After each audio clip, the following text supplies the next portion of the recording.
Hello everyone, welcome back to a online solution. मैं हूं अशफाक। तो आज से आपका मैथ का क्लास शुरू है और अभी हम एनसीईआरटी मैथ क्लास 10 पढ़ा रहे हैं, प्रश्नावली 1.1।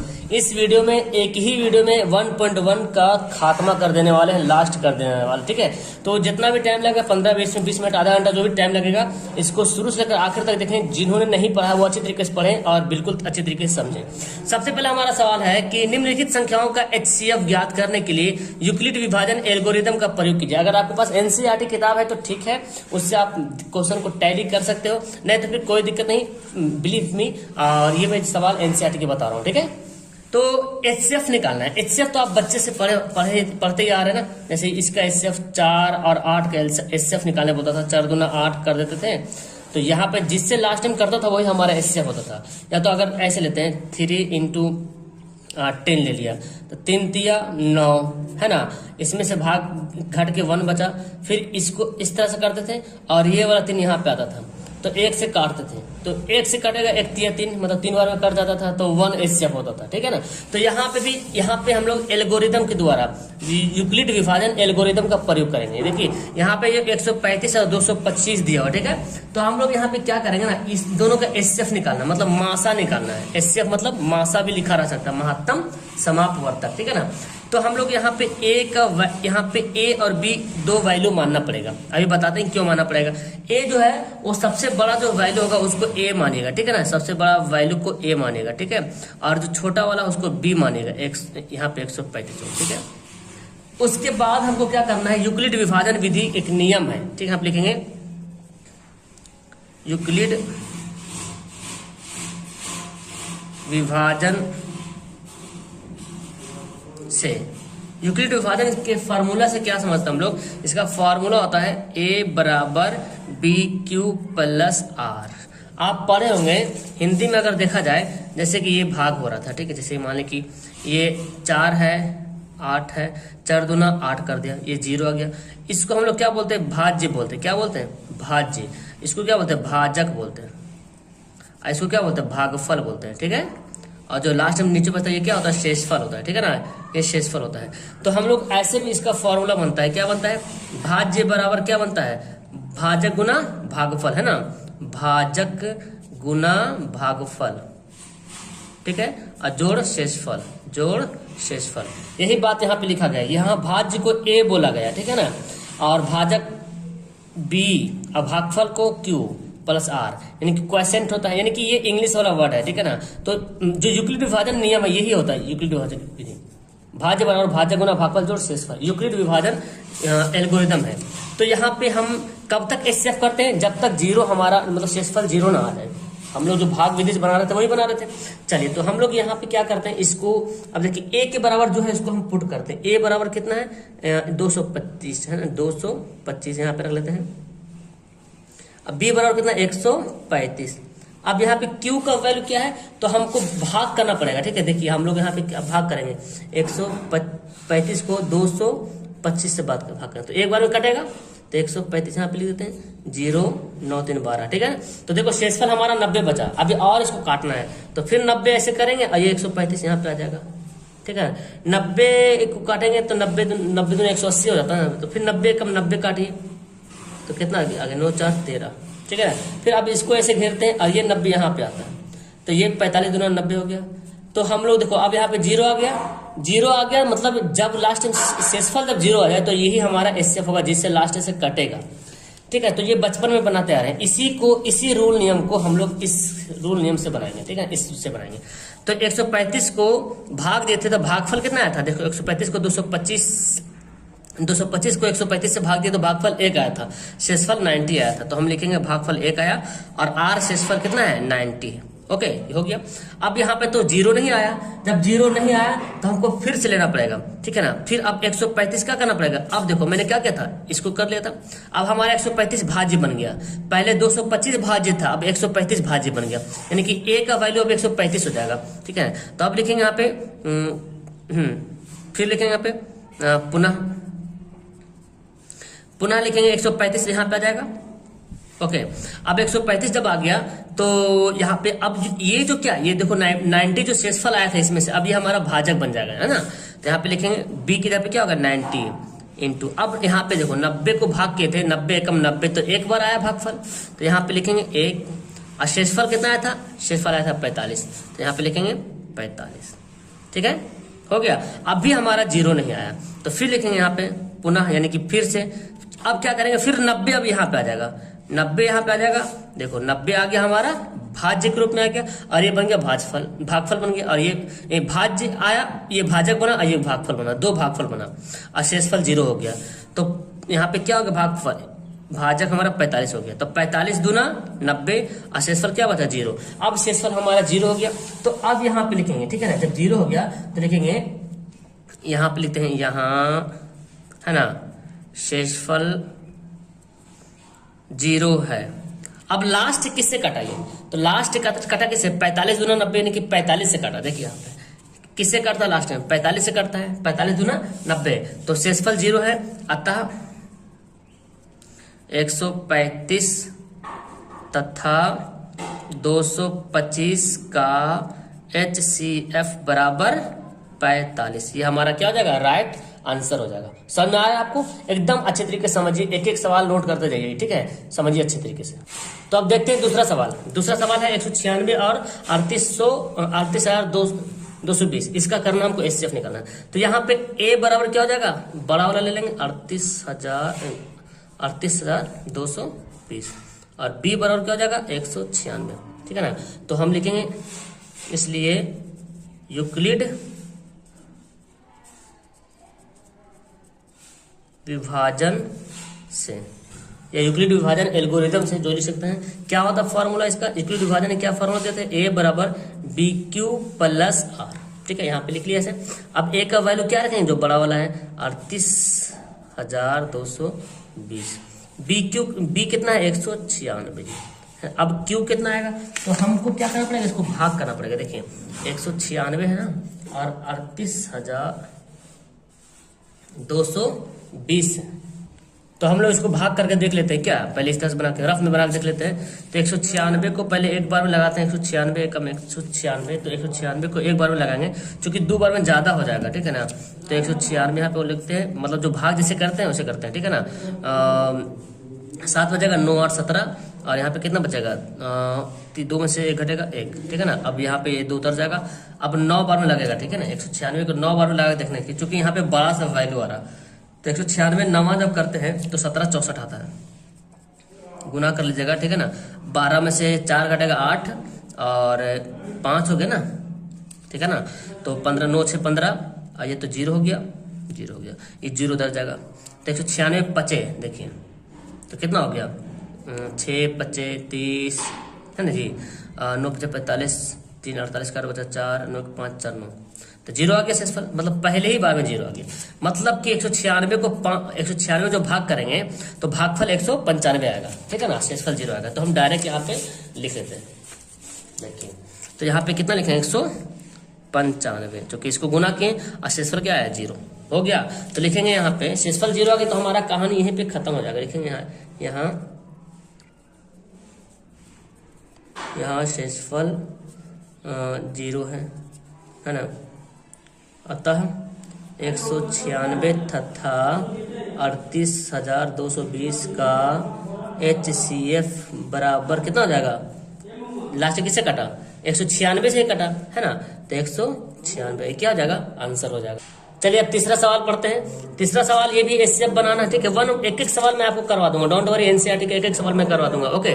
चैनल पे ज्वाइन हो जाएं, जिन्होंने चैनल को सब्सक्राइब नहीं किया सब्सक्राइब कर लो, लाइक करो वीडियो को, डेली क्लासेस चलती है वो क्लासों को अटेंड करो, ठीक है ना। यहाँ पे A बराबर क्या लेंगे, जो बड़ा वाला वैल्यू है 867 को मैंने A माना, और B किसको मानेगा 255 को मैंने B माना, ओके।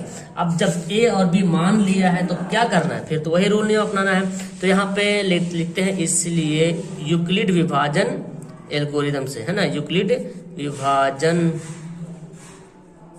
एल्गोरिथम से लिख सकते हैं, एल्गोरिथम से, ठीक है ना। तो इसका इन्होंने क्या दिया था, A बराबर बी क्यू प्लस आर ये दिया था, इसी के अकॉर्डिंग हमको बनाना है। ओके, तो यहाँ पे ए क्या हो जाएगा बोलो, ए बड़ा वाला वैल्यू लिखेंगे 867 लिखेंगे ए, और बी का वैल्यू क्या है 255। अब आपको कहीं पे रफ करना पड़ेगा, यहाँ पे गुना हो रहा, ठीक है ना। तो हम देखते हैं 255 है और 867 है ना जी, 867 है। तो इसको डिवाइड करेंगे तो देखो 255 2 तिया 6 यानी कि तीन बार में लगा सकते हैं। 5 तिया 15 16 6 बचा 1 और 3 6 7 है ना, इतना आ रहा, देखो करीब आ रहा ना। अगर 4 बार में लगेगा तो ज्यादा हो जाएगा, 2 चौक तो ऐसे ही 8 हो जाता है, तो यहाँ पे तो है ही है। अब बाकी 55 आगे बढ़ जाएगा, तो यहाँ पे कितना हो गया 7 में से 5 घटेगा 2 0 1, तो शेषफल तो 0 नहीं आया। तो अब हम एक स्टेप तो हमारा बन जाएगा, भागफल कितना हो रहा 3 हो रहा भागफल, तो यहाँ पे लिखेंगे कितना 3 लिखेंगे, और शेषफल कितना आया था 102 आया। तो शेषफल हमारा 0 तो नहीं आया, 102 आया। ओके, अब क्या करेंगे फिर लिखते हैं पुनः। ओके, पुनः यहाँ पे लिखते हैं। तो अब यहाँ पे क्या करेंगे, इसको ये जो 255 है, अब इसको हमको a मानना है। 255 को मैंने a के बराबर मान लिया। अब b क्या होगा, ये जो 102 है ना, ये हो जाएगा b हमारा 102। अब फिर यहाँ पे गुना होगा। अब हम देखते फिर से डिवाइड करते हैं ये वाला, यानी कि इसको इस तरह से करेंगे, अरे 255 यहाँ पे आ जाएगा। तो अब इसको डिवाइड करते हैं, ठीक है ना। तो 102 दूना 204 हो जाएगा, 204, क्योंकि 3 बार में तो लगेगा नहीं है ना जी, तो कितना आ गया 2 आ गया। अभी भी शेषफल 0 नहीं हुआ, भागफल 2 हो रहा, ठीक है ना। तो फिर यहाँ पे लिखेंगे हम कितना बार में आया, 2 बार में आया हमारा 102 दूना, तो कितना है 102 दूना किए तो 51 जो हमारा हो गया था क्या शेषफल हो गया था, है ना। 51 क्या गया था शेषफल आ गया। जब तक 0 नहीं आएगा ऐसे ही बढ़ते जाएंगे, ठीक है ना। फिर पुनः यहाँ पे लिखेंगे। अब ये जो हमारा 102 था ये हमारा a के बराबर वैल्यू बन जाएगा। ओके, और यहाँ पे क्या करेंगे, ये जो 51 है ये हमारा b के बन जाएगा। अब 51 दूना तो जानते हैं 102 होता है, 51 दूना 102 और 0 क्या हो गया शेषफल हो गया। लिखते हैं यहाँ शेषफल 0 है ना। अतः 867 तथा 255 का HCF बराबर कितना हो जाएगा, किससे लास्ट कटा, लास्ट कटा किससे, तो लास्ट कटा 51 से है ना जी। 51 दूना 102, तो लास्ट 51 से कटा, इसलिए हमारा HCF क्या हो जाएगा 51, यहाँ पे क्या हो जाएगा आंसर हो जाएगा। इसी तरीके से हमारा ये पहला क्वेश्चन खत्म हुआ। अब हम चलते हैं दूसरे क्वेश्चन की ओर। तो चलिए सवाल हम लोग सेकंड पढ़ते हैं। सवाल सेकंड क्या बोलता है, दर्शाए कि कोई भी धनात्मक विषम पूर्णांक 6q+1 या 6q+3 या 6q+5 के रूप का होता है, जहां q पूर्णांक। देखिए बहुत आसान सा सवाल, आप जानते हैं इसको। देखो कोई भी पूर्णांक होता है ना, विषम पूर्णांक 6q+1 के रूप का होता है। जैसे देखिए यहाँ पे कोई q के यहाँ पे कोई भी वैल्यू रख लो, q के जगह पे 2 रख लो, तो 6 दूना 12 1 13। देखो 13 क्या है विषम है ना। q के पे कुछ भी रख लो। अच्छा दूसरा क्या बोलता है 6q+3 बोलता है ना, 6q+3। q की जगह पे कुछ भी 1 से लेकर कुछ भी तक वैल्यू रखो, ये 0 भी रखोगे तो वही आएगा। 0 से लेकर कुछ भी वैल्यू रखो यहाँ पे q की जगह पे, और इसको हल करोगे तो हमेशा विषम आएगा। लेकिन इसको दर्शाना है, बना के बताना है, ठीक है, दिखाना है कि क्या विषम आता है, मतलब समझ रहे हैं ना, शो ऑफ करना है, दिखाना है, इसको सिद्ध करना है। ओके, ऐसे तो जान ही रहे कि धनात्मक तो आएगा ही आएगा। चलिए तो हम यहाँ पे मानते कोई पूर्णांक होगा हमारा। ओके, तो हम यहाँ पे मानते हैं, देखिए इसको हल करते हैं। माना कि ए कोई धनात्मक विषम पूर्णांक है, मतलब एक कोई जो है विषम पूर्णांक मान लिया, मतलब ए का वैल्यू जब भी आएगा विषम के रूप में आएगा, है ना, हम ये मान लिया। ओके, तो अब हमको जैसे कि यूक्लिड वाला विभाजन में नियम क्या बताया था, BQ+R A बराबर BQ+R, और यहाँ क्या दे रहा है BQ+R की तरह लिख रहा है। देखिए 6q+1 6q+3 6q+5, यहाँ पे B सब जहाँ पे B बराबर दिख रहा है, 6 दिख रहा है। तो यहाँ पे हम लोग जो है ना तथा B बराबर क्या मानेंगे, B बराबर जो है 6 लेंगे। अगर यहाँ पे 6 जगह पे कुछ और रहेगा तो कुछ और मानेगा, ठीक है ना, क्योंकि यहाँ पे इस रूप में दिया हुआ है। इसको हम मान लिए A बराबर, मैंने A कोई धनात्मक विषम पूर्णांक माना और B क्या माना 6 माना। तो यहाँ पे यूक्लिड विभाजन विधि से क्या हो जाएगा, इसलिए लिखते हैं यहाँ पे, देखिए यूक्लिड विभाजन प्रमेय से या प्रमेयिका से, है ना, जो जिन्होंने दिया था रूल, प्रमेयिका से देखते हैं। यूक्लिड विभाजन प्रमेयिका से क्या दिया था उन्होंने रूल, ए बराबर बी क्यू प्लस आर, यही ना दिया था यूक्लिड वाला, यही दिया था ए बराबर बी क्यू प्लस आर। और यहाँ पे जो बी क्यू प्लस आर यहाँ पे क्या दिया हुआ है 6, बी के यहाँ पे मैंने क्या माना 6 क्यू प्लस आर। अब देखो एक बात यहाँ पे ध्यान से रखिए, देखिए ये जो 6 है ना एक्चुअली क्या है, ये भाजक है, 6 क्या है भाजक है, ये भाज्य था। देखिए मैं आपको बताता हूँ, जैसे कि कोई एग्जांपल लेते हैं, 5 भाग करते हैं यहाँ पे 18 लिखते हैं, ठीक है। तो ये भाज्य है, 18 क्या भाज्य है, ये भाजक है। तो एक बात याद रखिए, जब इसको आप डिवाइड करोगे ना, ऐसा कोई भी भाग ले लो, जब भी ऐसा डिवाइड करोगे तो शेषफल, जब भी शेषफल आएगा तो इस 5 से कम आएगा, 5 के बराबर भी नहीं आएगा, 5 से कम आएगा, 5 से छोटा आएगा जब भी शेषफल आएगा। अब बना के देख लो, कोई भाग दुनिया में कोई भी भाग उठाओ, इस भाजक से शेषफल हमेशा कम आएगा। देखो 5 तिया 15, कितना आया 3 आया। कोई भी भाग बनाओ शेषफल हमेशा 5 से कम आएगा, कोई भी भाग उठा लो। ओके, तो यहाँ पे पता चल रहा है कि शेषफल जो हमेशा ये जो 6 है तो मतलब 6 से कम रहेगा। यहाँ पे भाजक 6 था तो 6 से कम रहेगा, यहाँ 5 है तो 5 से कम है। तो हम यहाँ पे लिखेंगे क्या, कोई भी भाजक होगा, भाग करेंगे तो जो शेषफल आएगा वो 6 से हमेशा क्या आएगा, कम आएगा। तो यहाँ पे हमको लिखना पड़ेगा कि यहाँ पे लिखेंगे, यहाँ आर बराबर क्या लिखते हैं, आर बराबर 1 होगा, 0 भी हो सकता है, या तो 1 हो सकता है, या 2 हो सकता है, या 3 हो सकता है, या 4 हो सकता है, या 5 हो सकता है ना। यानी यहाँ पे क्या हो सकता है, यहाँ पे अगर यानी कि यहाँ पे बोला जाए, यानी क्या होगा, जो आर का वैल्यू होगा वो 0 से बड़ा होगा या बराबर होगा, है ना। आर का वैल्यू 0 से बड़ा या बराबर होगा, या तो 6 से छोटा होगा, है ना, 6 से क्या होगा, छोटा होगा। सॉरी यहाँ ऐसे लिखे ना, छोटा मतलब ऐसे, 6 से छोटा होगा, आर का वैल्यू 6 से क्या होगा, छोटा होगा, ये वाला है, ठीक है। लेकिन 6 के बराबर नहीं होगा, 6 से छोटा होगा। इतनी बात समझ में आ रहा है आपको?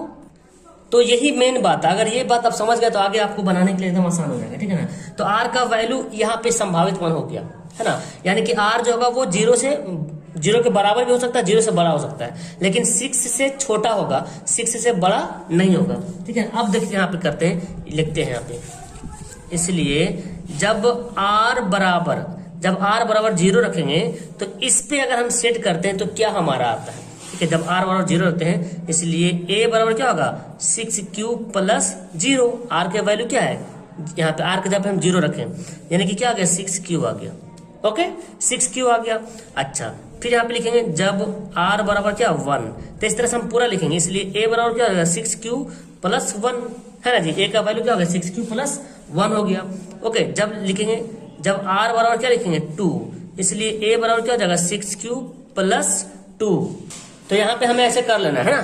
अब देखो A के बराबर क्या आएगा 6Q प्लस 6Q हो गया, 6Q प्लस 1 हो गया, 6Q प्लस 2 हो गया, 6Q प्लस 3 हो गया, 6Q प्लस 4 हो गया, 6Q प्लस 5 हो गया। अब देखो यहाँ पे मैंने A को क्या माना, मैंने A को विषम माना, क्योंकि यहाँ पे विषम दिया हुआ था, तो मैंने A को विषम माना। अब A विषम है, अब देखो यहाँ पे कुछ भी वैल्यू रखो, अगर 1 रखते हैं तो 6 कम 6 अच्छे क्या होता है, सम होता है ना जी। यहाँ पे कुछ भी वैल्यू रखो, 1 2 3 4 कुछ भी वैल्यू रखोगे सम संख्या आएगा, यहाँ पे विषम आएगा, क्योंकि एक जो जुड़ के क्या हो जाएगा विषम हो जाएगा। अच्छा, तो 6Q में कुछ भी वैल्यू रखें, देखो 6 गुना 6Q है ना, तो 6 गुना 5 कितना जाएगा 30, ये भी क्या आ जाएगा 30 सम है। और 30 में अगर 1 जोड़ोगे तो विषम हो जाएगा, 2 जोड़ोगे तो सम हो जाएगा, अगर 30 में हम 3 जोड़ेंगे तो विषम संख्या हो जाएगा। तो यहाँ पे देखो ये जो 1 जुड़ रहा है ये क्या विषम संख्या वाला हो गया, और ये जो 2 जुड़ रहा है वो सम संख्या हो जाएगा, ये 3 वाला विषम संख्या, ये 4 वाला सम संख्या, ये 5 वाला विषम संख्या, क्योंकि यहाँ पे 6Q तो सम संख्या है, उसमें सम संख्या में विषम संख्या जोड़ेंगे तो हमेशा क्या होगा विषम संख्या होगा।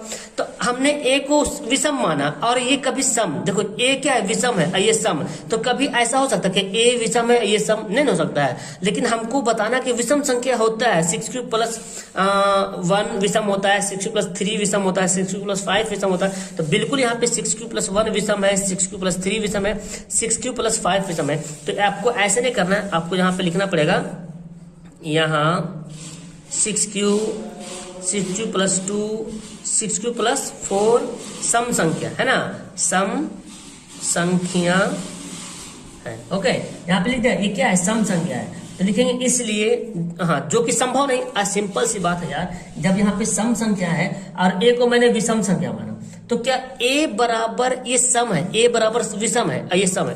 मैं आपको बोल दूं कि ये है 5 और यहाँ पे हम बोल दें ये विषम है 4 + 2। क्या ये हमारा जो लिखा हुआ है सही लिखा हुआ है? अब बोलेंगे सर नहीं, गलत। क्यों? क्योंकि 5 सर ये बराबर के मतलब ये होता है कि दोनों तरफ राइट साइड लेफ्ट साइड दोनों बराबर होना चाहिए। यहाँ पे आ रहा 6, यहाँ पे 5, कभी बराबर हो नहीं सकता है। तो यहाँ पे वही कंडीशन है कि यहाँ पे ए मैंने सम विषम माना और ये आ रहा सम, तो सम विषम तो कभी बराबर नहीं हो सकता ना। यहाँ पे भी देखो सम, ये विषम है ये सम है, बराबर नहीं हो सकता, लेकिन बराबर हो रहा, जो कि संभव नहीं है, जो कि संभव नहीं है, सम है ना। तो यहाँ पे 6q 6 + 2 6 + 4 क्या है? सम संख्या है, जो कि संभव ऐसा हो ही नहीं सकता है। सम तो संख्या हो गया लेकिन a के बराबर हो नहीं सकता है, तो क्या फिर होगा, है ना। तो फिर क्या होगा, सम संख्या जो कि संभव नहीं है, यहाँ पे लिखेंगे इसलिए a बराबर लिखेंगे, a बराबर सम संख्या संभव नहीं, ऐसे लिख दीजिए, ठीक है। a बराबर सम संख्या संभव नहीं है, सम संख्या जो है वो संभव नहीं है। तो संभव नहीं तो क्या होगा, तो लिखेंगे इसलिए a बराबर 6q + 1 है ना, 6q + 3 6q + 5 जो है संभव है ना। अतः यह क्या है, एक विषम पूर्णांक है, ठीक है ना। अतः यह एक क्या है, विषम पूर्णांक है। समझ में आई बात को समझना है मेन तरीके से कि मैं क्या बोला हूँ, सवाल क्या बोला जा रहा, आपको सिद्ध करके बताना है, लिख करके बताना है। ओके, चलिए देखिए तीसरा नंबर सवाल। ये देखिए सवाल तो बड़ा है लेकिन बन जाएगा बहुत आसान से, ठीक है ना। इसको बता क्या रहा कि किसी परेड में 616 सदस्यों वाली एक सेना आर्मी में टुकड़ी को 32 सेना वाले सदस्यों वाली एक आर्मी के बैंड के पीछे मार्च करना, मतलब चलना है, ठीक है ना, पीछे पीछे चलना है। दोनों समूह को समान संख्या वाले स्तंभों में मार्च करना है, मतलब सेम एक जितना रहेगा इस स्तंभ में वही इस स्तंभ में रहेगा, सेम। उन स्तंभों की अधिकतम संख्या क्या हो सकता है जिसमें मार्च कर सकते हैं, ज्यादा संख्या क्या हो सकता है। तो जब ज्यादा बोला जा रहा है मतलब हमको HCF निकालना है, ठीक है ना, महत्तम समापवर्तक निकालना है। तो इन दोनों का महत्तम समापवर्तक निकालना है, ठीक है। तो यहाँ पे पहली सेना कौन है, एक सेना टुकड़ी 616 सदस्यों वाले एक सेना है और दूसरी जो है वो 32, ठीक है ना। तो यहाँ पे हम करते हैं हल, यहाँ पे आपको लिखना पड़ेगा, है ना। यहाँ पे लिखते हैं पहली सेना की सदस्यों की संख्या, ठीक है ना। पहली सेना के सदस्यों की संख्या कितना है, 616 है, ठीक है ना। तथा दूसरी कितना है, देखिए यहाँ पे लिखते हैं, दूसरी सेना की सदस्यों की संख्या कितना है, 32 है। तो पहली जो सेना के जो टुकड़ी है वो 616 सदस्य है, दूसरा में 32 सदस्य है। अब बोला जा रहा है कि अब देखिए, अब जब इन दोनों के HCF निकालेंगे तो क्या आ जाएगा, हम यहाँ पे लिखेंगे, है ना। यहाँ पे लिखते हैं, माना कि a बराबर क्या मान लेंगे, बड़ा वाला वैल्यू की a मानते 616 और b बराबर क्या मानेंगे, मैंने 32 यहाँ पे मान लिया, a बराबर ये मान लिया, b बराबर इसको मान लिया। अब हम लोग यूक्लिड विभाजन विधि से बनाते हैं, है ना। तो विभाजन विधि से कैसे लिखते हैं, इसलिए a बराबर BQ + R, ठीक है ना, BQ + R। तो a का वैल्यू क्या हो जाएगा, 616 हो जाएगा, b का वैल्यू क्या हो जाएगा, 32। अब आपको 32 को इससे डिवाइड करना पड़ेगा, ठीक है। तो 19 बार में कहीं ना कहीं करता है, ठीक है ना, लेकिन पूरा करता नहीं, बल्कि यहाँ पे शेषफल बच जाता है कितना, 8 बच जाता है शेषफल। जब इसको भाग करोगे ना तो 32 को भाग करोगे तो 19 बार से कटेगा, लेकिन कहीं ना कहीं बच जाएगा, फिर 8 बच जाएगा शेषफल। तो शेषफल हमारा 8 हो गया। फिर यहाँ पे पुनः लिख के हम आगे बढ़ सकते हैं। 32 अब हमारा क्या बन जाएगा, a बन जाएगा। और ये जो ठीक है, अब जो हमारा 19 है ना यहाँ पे बन जाएगा, ठीक है ना, सॉरी 8 होगा ना, 8 यहाँ पे बन जाएगा। तो 8 से गुना 4, 8 चौक 32 होता है प्लस 0। तो शेषफल कितना आ गया, 0 आ गया। शेष यहाँ लिखेंगे, यहाँ शेषफल, इसलिए शेषफल क्या हो गया, शेषफल 0 हो गया, 0 है। शेषफल 0 किससे काट रहा, 8 से काट रहा है ना, 8 से काट रहा। तो इन दोनों का जब भी देखो बोला जा रहा अधिक से अधिक, अधिकतम संख्या के मतलब हो गया कि हमको HCF निकालना है, ठीक है ना।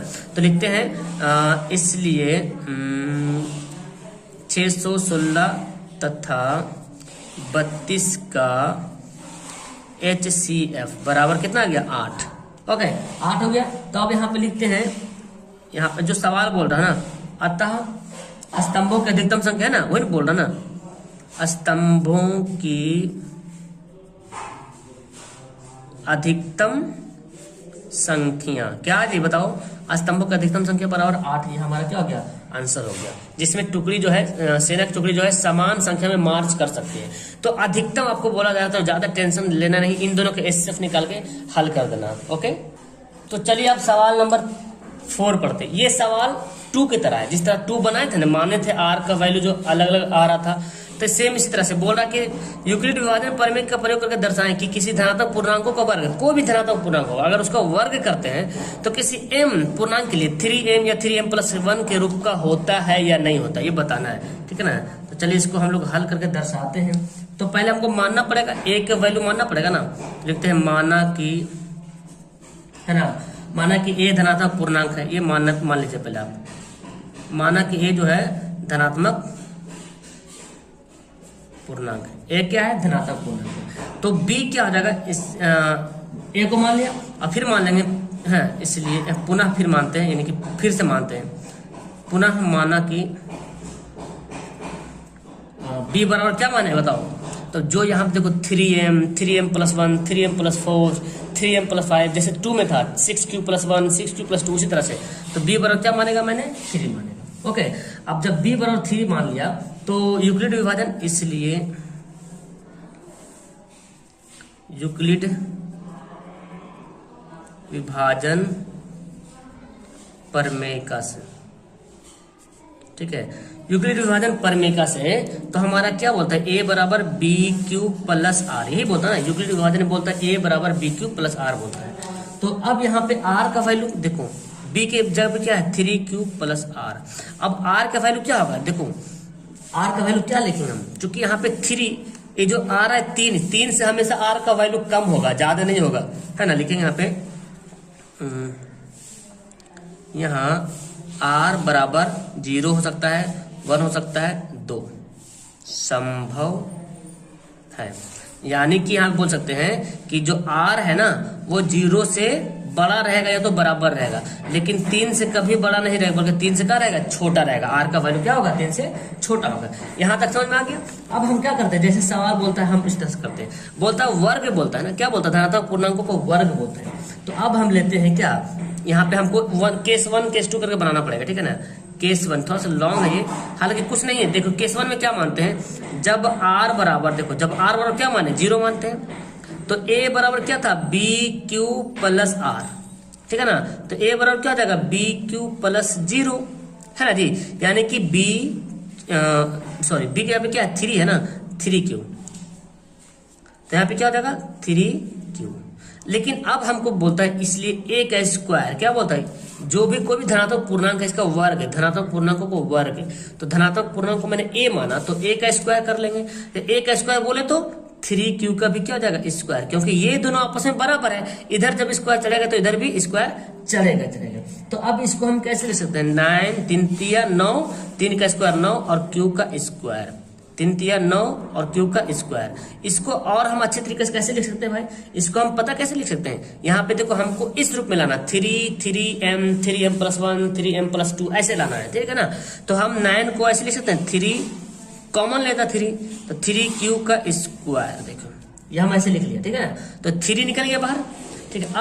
अब क्या लिखते हैं? केस 2 लेते हैं, केस सेकेंड देखते हैं कि जब जो है r बराबर क्या माना? 1 माना।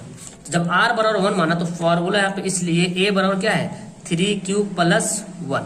अब इसका स्क्वायर करते हैं तो 3Q+1 का भी क्या हो जाएगा? स्क्वायर हो जाएगा। ओके, अब आपको पता है a + b का होल स्क्वायर क्या होता है? देखिएगा, तो a स्क्वायर होता है नहीं, a square + b square + 2ab। तो 3Q का स्क्वायर कितना हो जाएगा? यहाँ पे लिखते हैं a स्क्वायर, है ना, + b स्क्वायर + 2ab। ओके, अब हम यहाँ पे लिखते हैं, ठीक है, चूंकि इसका लाइन इधर है। तो 3 तिया 9Q स्क्वायर, ठीक है ना। फिर इसको लिखते हैं, इसको बाद में लिखेंगे। 3 दूना 6 6Q हो गया +1, ओके ना। अब हम देखो इसको भी हमको 3 के रूप में लाना है, यानी कि 3 शुरू में रहना जरूरी है। तो 3 फिर ले लेंगे कॉमन, यहाँ पे इन दोनों में कॉमन लेंगे, इसको ऐसे छोड़ देंगे 1 को। तो 3 कॉमन ले लिया, 3Q ले लो कॉमन, है ना। नहीं 3 ही रहने दो, बेहतर होगा। 3 तिया 9 और यहाँ पे क्या हो जाएगा? 3 दूना 6, 2Q, ओके। प्लस 1, क्योंकि हमको 3 लाना है। यहाँ देखिए 3m प्लस 1, यानी कि m पे जहाँ पे कुछ भी वैल्यू पुट करते जाओ, 3m प्लस 1 करो, 3m प्लस 2 करो, जो करना है। तो ये देखो 3, ये पूरा m के बराबर में आ गया है ना, ये पूरा जो है ये m के बराबर। देखो अगर पूरा को हम m मान ले तो 3m हो जाएगा, इसको हम m मान लें तो 3m प्लस 1 है ना, 3, और ये क्या इसको m मान लिया तो 3m प्लस 1 के रूप में हो रहा कि नहीं हो रहा, हो रहा ना। m के जाते हैं कुछ भी वैल्यू, चूंकि m यहाँ पे दिया है, m के मतलब अज्ञात, यहाँ पे कुछ भी हम वैल्यू रख सकते हैं। ओके, तो m के जगह पे हम कुछ भी वैल्यू रख सकते हैं, यानी कि उस शक्ल में आ रहा ना। तो अब यहाँ पे लिखेंगे, फिर केस 3 लिखते हैं, क्योंकि r का वैल्यू अभी 1 है ना, 2 भी तो लेना है ना, 2 का वैल्यू लिख के देखते हैं।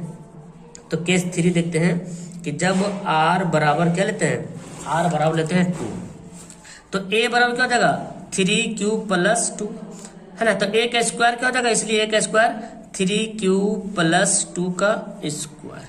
अब इसको निकाल दो, फॉर्मूला क्या होता है, a square plus b square plus 2ab हो गया। अब देखिए जी, इसका स्क्वायर कितना होगा, 3 तिया 9 q स्क्वायर, 2 दूना 4, पहले इसको लिखते हैं, 3 दूना 6, 6 दूना 12, 12q प्लस 2 दूना 4। ओके, ये हो गया हमारा। अब इसको क्या करते हैं, इसको ऐसे लिख सकते हैं 9q का स्क्वायर प्लस 12q, इसको ऐसे लिख सकते हैं 3 प्लस 1, 4 को ऐसे लिख सकते हैं ना, 3 प्लस 1, क्योंकि 3 और 1 क्या होगा 4 होता है। फिर अब यहाँ पे देखिए इसमें सब 3 कॉमन लेते हैं, 3, तो क्या हो जाएगा 3q बचेगा, 3q स्क्वायर बचेगा, 3 चौक 12q बचेगा, ओके, प्लस 1 बचेगा, और लास्ट में देखो 1, तो हो रहा ना, देखो लास्ट में 1 आ रहा, तो 3m प्लस 1 आ रहा, इस रूप में आ गया। तो हमारा यहाँ पे दिख रहा है। तो अगर हम यहाँ पे a स्क्वायर, अब देखो यहाँ पे क्या, देखो यहाँ पे मैंने जो माना था, ये किसके रूप में आ रहा, 3m के बराबर आ रहा, ठीक है ना। यहाँ पे क्या आ रहा, 3m प्लस 1 के रूप में आ रहा, इसको मैंने m माना, ठीक है ना। यहाँ पे क्या आ रहा, 3m प्लस 1, यहाँ पे m आ रहा, ठीक है ना। तो यहाँ पे m का मान अलग अलग है, यहाँ पे m का मान 2q स्क्वायर है, यहाँ m का मान 2q स्क्वायर प्लस 2q है, यहाँ पे m का मान 3q square plus 4q plus 1 है ना, अलग अलग आ रहा। तो अब यहाँ पे हम लिख सकते हैं, इसलिए देखो यहाँ पे लिखते हैं,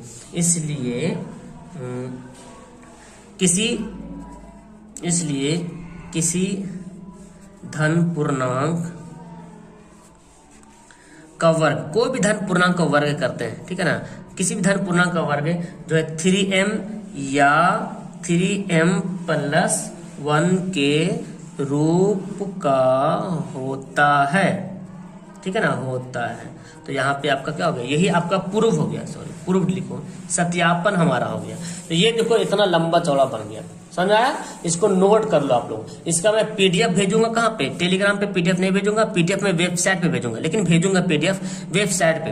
वेबसाइट का लिंक नीचे डिस्क्रिप्शन में दिया हुआ है, ठीक है ना। अगर आप पीडीएफ लेना चाहते हैं तो वेबसाइट पे जाएंगे आप, और मैथ के पेज पे ओपन करेंगे, वहां पे आपको रियल नंबर खुलेगा, रियल नंबर में आपको पीडीएफ मिलेगा। ओके, चलिए मैं आगे सवाल देखता हूँ। अभी हमारा 5 नंबर सवाल है, सेम टू सेम जैसे 4 नंबर सवाल था, वहां पे बोला जा रहा था वर्ग करने के लिए। अब यहाँ पे घन बोला, घन मतलब 3 पावर, कि यूक्लिड विभाजन प्रमेय का प्रयोग करके दर्शाएं कि किसी धनात्मक पूर्णांक का घन 9m प्लस 1 या 9m प्लस 8 के रूप का होता है, यानी कि क्यूब करना है, सेम बनाना है, सेम उसी तरीके से बनाना है। तो हम भी यहाँ पे चलो हल करके आपको बताते हैं, क्योंकि जिम्मेदारी लिए हम कि हम आपको एक एक सवाल करके पढ़ा देंगे, ठीक है ना।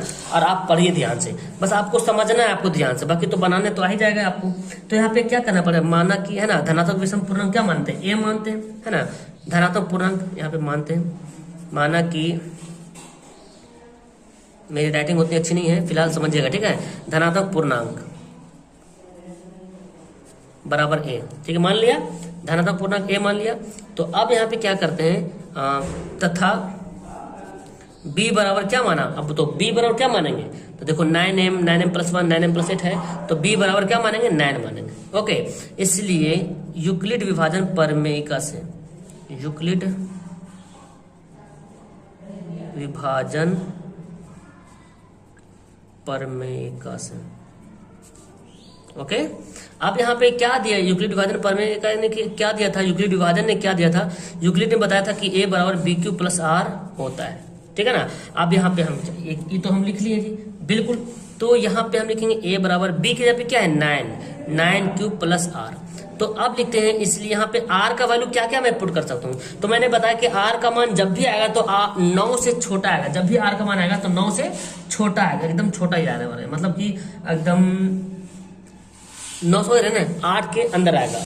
तो चलिए इसको बनाते हैं, है ना। r बराबर क्या हो सकता है, 0 1 2 3 4 5 6 7 8। तो मुझे सबको बनाना नहीं, बस हमको मतलब इस रूप में ला के दिखा देना। अगर इस रूप में आ गया ना तो हमारा वहीं पे आंसर कर देंगे, मतलब प्रूफ हो गया। मतलब अगर सबको बनाएंगे तो देखो, जब से कि पिछला सवाल को मैंने जब बनाया था, देख कितना लंबा गया था। एक सवाल को 4 नंबर सवाल को कितना लंबा चला गया, 3 पॉइंट में r का वैल्यू 0 1 2 में इतना लंबा चल गया। अब वो भी स्क्वायर था, तो अब यहाँ पे क्यूब घन बोल रहा तो लंबा और हो जाएगा। तो ज्यादा लंबा नहीं करेंगे हम, ठीक है। हम देखते हैं क्या करते हैं। इसलिए यहाँ पे r का वैल्यू जो होगा वो क्या होगा, 0 से बड़ा होगा या बराबर होगा, या तो फिर क्या होगा 9 से छोटा होगा ना। तो हम केस 1 केस 2 केस 3 करते हैं। यहाँ पे लिखते हैं केस 1, चलिए यहाँ पे लिखते हैं, इसलिए केस 1 में क्या लिखते हैं, r बराबर, जब r बराबर 0 होता है तब जो है ना, जब r बराबर 0 होगा तब a बराबर क्या हो जाएगा, यहाँ पे b के यहाँ पे क्या है 9 है ना, 9 है, 9 क्यूब प्लस 0, मतलब कि क्या हो जाएगा 9 क्यूब। अब जब a का, इसलिए a का जब क्यूब करेंगे, क्योंकि क्या बोल रहा, घन बोल रहा ना, घन बोल रहा, वहां पे स्क्वायर बोल रहा था, अब यहाँ पे घन बोल रहा, तो घन करेंगे तो 9 क्यूब का क्या हो जाएगा, पावर 3 घन। अब देखो ये घन हो गया, यहाँ पे हमको करना पड़ेगा इसको। अब इसको क्या करेंगे, देखो 9 का घन कितना होता है, देखिए 9 का घन होता है 9 9 81 81 9 729 होता है, ठीक है ना, 729 होता है, ओके। और ये क्यों हो गया, 9 का घन की जगह 9 गुना 9 गुना 9, तो 9 9 81 9 729, ठीक है। हमको इसको 9m प्लस 1, जैसे कि इससे पहले वाला हम लाए थे, m का वैल्यू कुछ भी आ जाए लेकिन 9 आना चाहिए शुरू में। तो मतलब ये हो रहा कि 9 कॉमन होना है तो होना है, ठीक है ना। तो क्या अंदर हो जाएगा, तो अंदर क्या बचेगा, 81 बचेगा, 81 क्यूब का क्यूब है ना, क्यूब का क्यूब। तो ये देखो 9m, तो यहाँ पे लिखते हैं, इसलिए 9 यहाँ पे m के रूप में दिख रहा है, m के यहाँ पे क्या, ये वाला m के रूप में दिख रहा है 9m, ठीक है। फिर आप देखते हैं केस 2 में देखते हैं, r बराबर क्या 1 मानते हैं, तो इसलिए a बराबर क्या है 9 क्यूब प्लस 1, तो a का क्यूब क्या हो जाएगा 9 क्यूब प्लस 1 का होल क्यूब। अब इसको a प्लस बी का होल क्यूब करना पड़ेगा, है ना। तो a प्लस बी का होल क्यूब देखना पड़ेगा, भाई a प्लस बी का होल क्यूब क्या होता है। तो आपको पता होना चाहिए, a प्लस बी का a cube plus b cube plus 3a square b plus 3ab square होता है ना। हम यहाँ पे लिखते हैं a क्यूब, देखिए a क्यूब प्लस b का cube plus 3a square, a कौन है 9 क्यूब हमारा a, 3a square b plus 3ab square, तो a कितना है 9, अब b कितना है 1 का स्क्वायर। देखिए इतना करना पड़ेगा। तो इसका तो कितना आया था 9 का, तो अभी किए थे हम लोग, है ना, अभी तो किए थे ना 9 का। तो फिलहाल हम इसको ऐसे रहने देते हैं, अलग अलग कर लेते हैं, अलग अलग करते हैं, क्योंकि 9 का क्यूब करेंगे तो फिर काफी लंबा हो जाएगा। 9 का क्यूब को 9 का क्यूब लिखते हैं, ठीक है ना, और क्यूब का क्यूब लिखते हैं। उसके बाद हम क्या करते हैं ना, ये हमारा ये बंद, इसको लिखते हैं, ठीक है, 3 इंटू 9 का स्क्वायर और क्यूब का भी स्क्वायर, ठीक है ना। फिर प्लस यहाँ पे 3 इंटू 9 क्यूब, ये तो 1 गुना करेंगे तो 1 हो जाएगा, खत्म नहीं हो जाएगा, ठीक है। अभी क्या हो जाएगा, ये 1 का क्यूब यहाँ पे 1। अब देखो हमको यहाँ से 9 निकालना, देखो इसमें भी 9 है, इसमें भी 9 है, इसमें भी 9 है ना जी। तो 9 यहाँ पे निकालेंगे बाहर, तो एक 9 निकल गया बाहर, है ना। तो यहाँ पे 9 का एक क्यूब है, मतलब 3 9 में से एक 9 निकल गया बाहर, तो 2 थो बचा ना, 2 पीस बचा, तो यानी कि 9 का स्क्वायर बच गया, तो 9 9 81 बच गया, और एक क्यूब अंदर आ जाएगा। इसमें से एक 9 निकल गया बाहर, तो एक 9 तो बचा हुआ, तो 9 तिया 27 क्यूब स्क्वायर अंदर आ गया। इसमें से 9 निकल गया बाहर, तो 3 क्यूब बच गया। अब देखो इतना बड़ा आ गया, है ना, यानी कि 9, इसलिए आप लिखते हैं 9m प्लस 1, इसके बराबर क्या है मैंने माना m हो गया, इसके बराबर जो m के जहाँ पे आ गया इसको मैंने m के बराबर कर दिया, तो 9m प्लस 1 हो गया। अब हमको 9m प्लस 8 के रूप में लाना है, ये तो आ गया है हमारा, ये लाना है, तो ये भी लॉन्ग बनेगा। चलिए बनाते हैं लॉन्ग है उसको। केस 3 में देखते हैं जी, r बराबर क्या है 2, चलिए तो हमारा a बराबर b 9 है ना, 9 क्यूब प्लस 1, तो a क्यूब बराबर क्या हो जाएगा, देखो ध्यान से 9 क्यूब प्लस 1 का होल क्यूब। आपको तोड़ना पड़ेगा a cube plus b cube plus 3a square b plus 3ab square, है ना जी। चलिए तोड़ते हैं जी इसका, तो हाथ पैर तोड़ दें इसका, चलिए तोड़ देते हैं हाथ पैर। ए क्यूब कैसे लिखते हैं हम, देखो ये जो लिखा था मैंने ए क्यूब, इस बात को मैं नहीं लिख के डायरेक्ट इस बात को लिख देता हूँ। ए क्यूब का मतलब 9 पर भी 3 पावर और क्यूब पर भी 3 पावर। यहाँ पे ना टोटल ए है, 9 क्यूब क्या है, ए है, तो ए क्यूब, तो 9 पर भी 3 पावर और क्यूब पर भी 3 पावर, ए क्यूब हो गया, प्लस बी क्यूब, तो बी को बाद में हटाता है, ठीक है, 3a स्क्वायर लिखते हैं, 3a square B, 3a square यानी कि 9 का स्क्वायर और क्यूब का भी स्क्वायर हो गया ना, 3a square, okay, 3a square B, अच्छा सॉरी यहाँ पे 2 लिखेंगे ना, एक ही जगह पे 2 लिखेंगे, 2 लिखा है sorry, 3a square B plus 3ab square, 3a तो ये कितना है 9q स्क्वायर, 2 का स्क्वायर, प्लस बी क्यू था, बी का क्यूब, बी कितना था जी हमारा, बी 2 था ना, तो 2 का क्यूब आगे हो गया। अब देखो यहाँ पे हम फिर देखो 9 इसमें भी है, इसमें भी है, हम 9 लेते हैं कॉमन, 1 9 लिखा था, तो यहाँ पे 9 तो क्यूब है ना, तो स्क्वायर तो बच जाएगा, 9 का स्क्वायर बच जाएगा, तो 9 9 81 क्यूब, ये फिर 9 निकलेगा तो 9 तिया 27, अच्छा 9 27, 27 दूना 2 भी है ना, 27 दूना 54, सॉरी 27 दूना 54 क्यूब का स्क्वायर बचेगा, ओके ना। अब देखो यहाँ पे ये भी निकल जाएगा बाहर, 9 तो बाहर निकल गया, तो 2 दूना 4, 4 तिया 12 क्यूब। अभी क्या बचा, 2 का क्यूब कितना होता है, 2 का क्यूब तो होता है 8, तो हम लिखते हैं यहाँ पे 9m प्लस 8, जो कि यहीं पे हम इसको स्टॉप कर देंगे, आगे बढ़ने की जरूरत नहीं है, क्योंकि हमारा प्रूफ यहाँ पे हो गया, ओके।